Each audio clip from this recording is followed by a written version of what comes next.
इस तरह एक बरतानवी नवादरात के डीलर ने बैन अल-अक़वामी लूटमार के नेटवर्क से लाखों कमाए। अपनी मौत से 1 साल कबल 88 साला डगलस लिचफोर्ड पर अमरीकी इस्तिग़ासा ने तार से धोखाधही, स्मगलिंग और साजिश के इल्ज़ामात के तहत फर्द जुर्म आयद की थी। वफाकी तफ्तीशकारों ने इल्ज़ाम लगाया कि इसने जानबूझकर लूटी हुई नवादरात के लिए एक अहम सालिस के तौर पर अपना करियर बनाया था।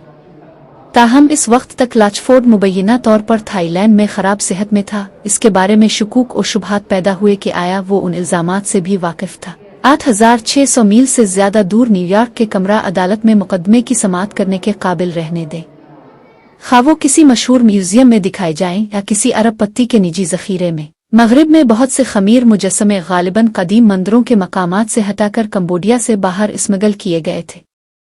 इस बात का भी कवी इम्कान है कि वो बरतानवी नवादरात के डीलर डगलस लिचफोर्ड के हाथ से गुजरे।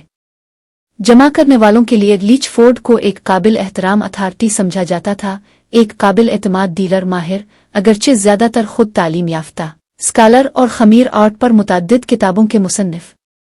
9 और 15 सदी के दरमियान मौजूदा कंबोडिया और जुनूब मशरकी एशिया के कुछ हिस्सों में परवान चढ़ने वाली खमीर सल्तनत ने उन मुजस्समों को मुतासिर किया जिनमें वो महारत रखता था।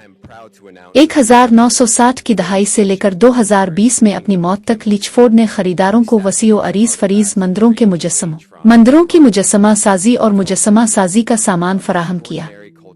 बोधिसत्वास कई दहाइयों से चंद लोगों ने इस हकीकत पर सवाल उठाया कि इन मुजस्समों में से कुछ के आज़ा गायब थे, तखनों में कचरे से कटे हुए थे, जब तस्वीर खिंचवाई जाती थी तो वो गंदगी से भरे हुए थे। जब भी खदशात पैदा होते हैं, अच्छी तरह से जुड़े हुए डीलर ने आम तौर पर ऐसी दस्तावेजात और वजाहतें फराहम की जो खरीदारों को यकीन दिलाती थी।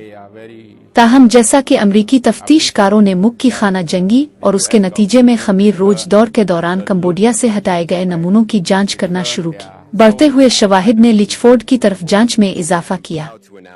इसके बाद से तहकीकात ने यह तजवीज़ किया है कि उनका ज्यादातर जखीरा गैर कानूनी तौर पर तर्कशुदा आसार कदीमा के मकामात से लूटा गया था, बशमूल अंकोर वॉट और कोकीर।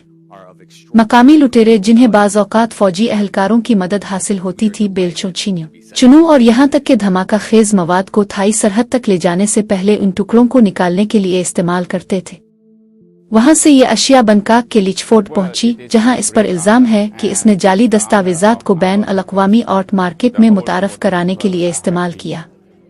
उनमें से बहुत से नमूने बिलाखिर बड़े नीलाम घरों में सामने आए, न्यूयॉर्क के मेट्रोपॉलिटन म्यूजियम ऑफ आर्ट समेत।